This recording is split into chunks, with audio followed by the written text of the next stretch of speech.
నన్ను తోడుకొని వచ్చాను.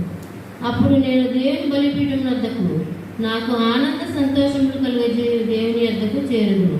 దేవా, నా దేవా, సితారా వాయించుచు నీకు కృతజ్ఞతాస్తుతులు చెల్లించెదను.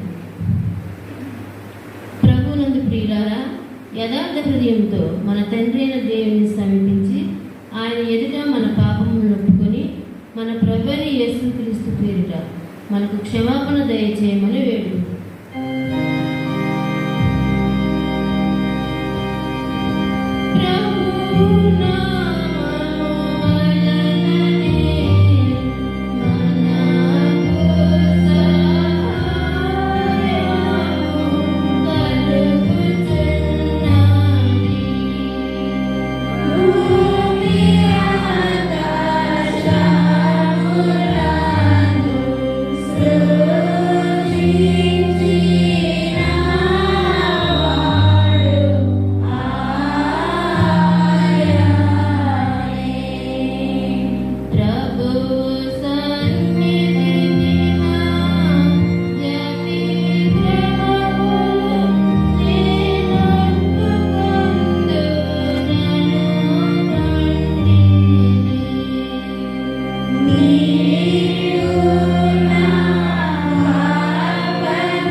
విమోచకుడమైన సర్వశక్తి గల దేవ, దీనులము పాపులము అగు మేము స్వాభావికంగా పాపులమనియు అపవిత్రులమనియు తలంపు వలన, మాట వలన, క్రియ వలన నీకు విరోధముగా పాపం చేస్తామనియు నీ ఎదుట ఒప్పుకొంచున్నాము. కావున మేము మా ప్రభువైన యేసుక్రీస్తు నిమిత్తమున నీ కృపను వెదకచు వేడుకొనుచు మితిలేని కనికరం గల నీ యొద్దకు ఆశ్రయములకై వచ్చినున్నాము.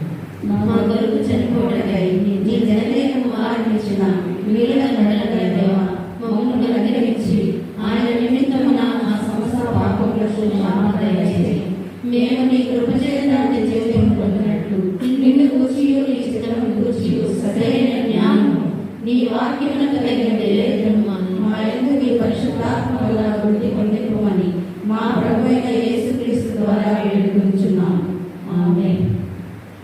మన పరలోకపు తండ్రి సర్వశక్తి గల దేవుడు మనల్ని కనికరించి మన కొరకు చనిపోవటకై తన ఏక కుమారునిచ్చి ఆయన మూలమున మన పాపములన్నింటినీ క్షమించుచున్నాడు. ఆయన నామమందు విశ్వాసం ఉంచు వారికి దేవుని కుమారులగుటకు అధికారం ఇచ్చుచు వారికి తన పరిశుద్ధాత్మను అనుగ్రహించును. నమ్మి బాప్తిసం పొందేవాడు రక్షింపబడును.